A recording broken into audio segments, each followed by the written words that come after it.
えてくれるって言ったくせにねえ、こんな田舎になんで住まなきゃいけないの？安藤さんは本社に転勤が決まったでしょ。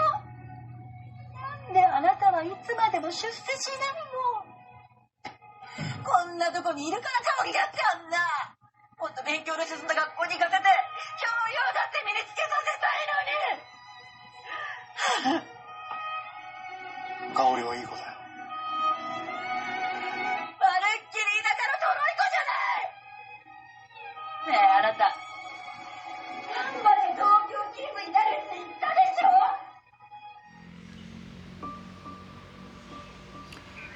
大概是前几个月吧，我就有看到网络上有论坛在讨论，就是有男生一对夫妻，然后男生想要住在那个比较郊区的地方，因为郊区对小朋友好。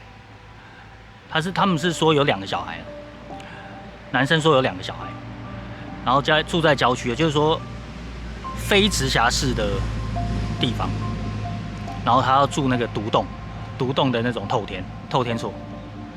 然后那个男生的说法是，独栋透天厝就是小朋友他可以一个人一间房间，一个人一间房间比较不会吵架这样。然后他的放假的时候生活品质也比较好，也比较不会有那么多车子啊，然后人在那边打扰。就住在比较郊区的透天厝，但是他在非直辖市，房价相对便宜嘛。但是他太太不要，他太太就觉得说他不要住在郊区，他要到那个同样的钱，他要住市区，然后可能3房的大楼这样，同样的钱哦，房价一样，但是就是女生不要，女生就觉得说我觉得她就是放假没有办法。如果说女生没有自己开车的话，她放假没有办法那个搭大众运输，直接到那个百货公司啊，或是超级市场买东西啊、逛街啊、看一些展览，她比较麻烦，所以女生不要。但是女生会找一个借口说，因为小孩子，就是她觉得说都市的那个教育资源比较好嘛，所以怕小孩子学坏，其实不一定。其实如果说你是住在郊区的话，你可以去那个户籍地，可以想办法寄户口或什么，然后你也可以在都市的，只是说你每天你就要载他去上课，就看那个妈妈或爸爸是不是比较勤劳去做这件事情，也是可以在都市求学，但是住郊区，但是就比较麻烦。因为大部分的人，你买房子都只能有一户，只能有一栋。就你要么你要透天，就是要在非直辖市比较便宜，然后你在都市它就比较贵。对，但教育资源其实在都市比较多。理论上，以前他们的比较老派的想法都是这样。对，但因为现在网络时代，所以还好，就是因为你网络可以看到都市的景象，所以基本上教育的资源差不多。教育是怎么说？就是说什么课本啊，或是一些图书的资料，其实差不了多少，因为现在就是网络时代嘛，科技的进步。但是人他还是希望说实体，就是女生比较希望方便，就是我要去看电影方便，我要平日的时候去看展览啊，或者是做一些都市的活动，比较容易回家。但是如果说你是在海外，他们可以；如果说在国外，美国、欧洲那些土地比较大的地方，他们可能是用开车，但是就是男女生都开车，然后他们的地比较大，马路比较宽，比较不容易出车祸。那因为台湾因为比较狭小，路也比较窄，所以它技术就要比较好。所以有一些女生她就不要开车，她要坐大众运输，然后很方便的到。所以就是为什么都市的房价居高不下。那这个我觉得就是你们在交往的时候，在谈恋爱交往的时候，就要先考虑清楚。就如果说你女生要找的是一个以后的生涯规划是要在都市里面，那你就在都市找适合的人。对，那男生也怪你干嘛承诺他？干嘛承诺他说未来他可以到都市？啊，你就明明就不想去都市，你就是想要在郊区品质比较好，不用跟那么多人有交集，不用跟那么多人有牵连，你就是要在人的密度比较低的地方生活。那你怎么不跟女生讲清楚？啊，这个就是有时候他们可能只看外表，他们就决定结婚，进入婚姻，对，他们都没有考虑后面的状况。其实本来就是你要谈婚姻就要理性一点，不是什么都爱情，爱情不是一切，爱情没有办法解决所有的事情，所以还是要从长计议。但是很多人就是没有从长计议，没有在考虑清楚的情况下，他就贸然结婚。我不知道是上一代的压力，还是自己给自己的压力，这都不必要。所以所有东西都要考虑清楚，因为人的每一个决定都会影响后面的走向。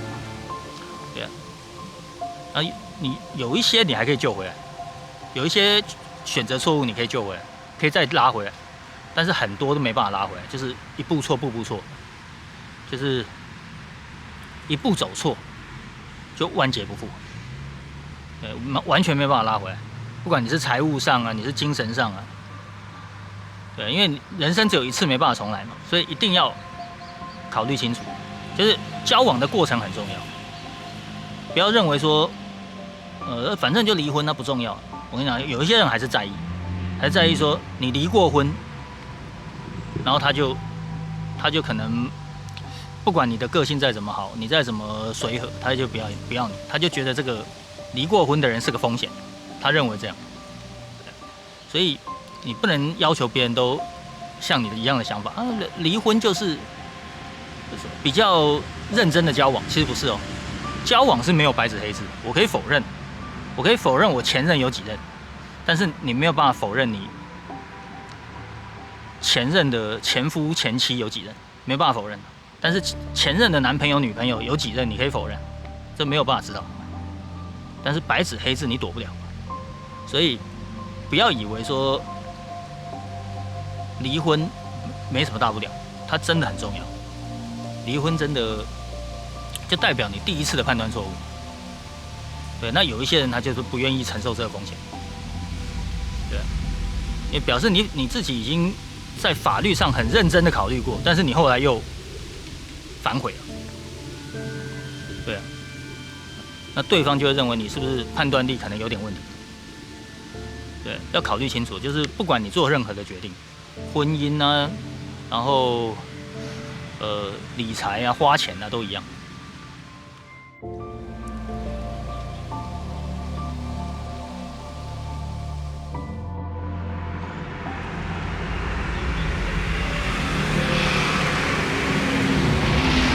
只休一天，你们有没有出去玩？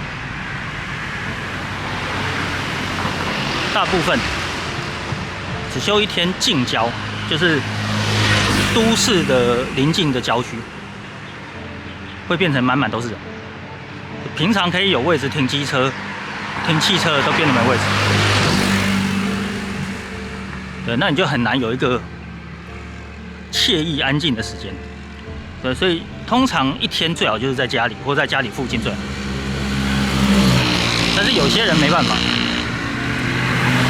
有些人他就是放假他一定要出门，他觉得没出门就没有放假啊，这个我是没有办法理解的。在家睡觉也是休息啊，为什么一定要出去？他就有一些人他就觉得他可能有这样的想法，他就是只要他那个是他放假，他一定要出门，他不能在家里，否则他就觉得怪怪的，好像没休到。其实不一定，在家睡觉不是也是休息？对啊，我是很难理解这样的人，但是每个人有每个人的想法，尊重他。因为你只休一天，你去咖啡店，不只要花钱，而且人还很挤，就是位置很少，没有位置的。所以我觉得还是，如果说假日只有一天啊，那你大概就是在家里泡咖啡就好了，不要想要去别的地方，否则就基本上可能还活受罪的，受气有可能。就人一多，你就有很多纠纷。对，这个客人要那样，那个客人要那样，就吵起来。那这样还休息干嘛？就不用休了。在家里最惬意了，没有人跟你吵。所以这个就是要自己去安排自己的假期要怎么过。对，我自己是觉得，如果是休那种很短的时间，在家里最好。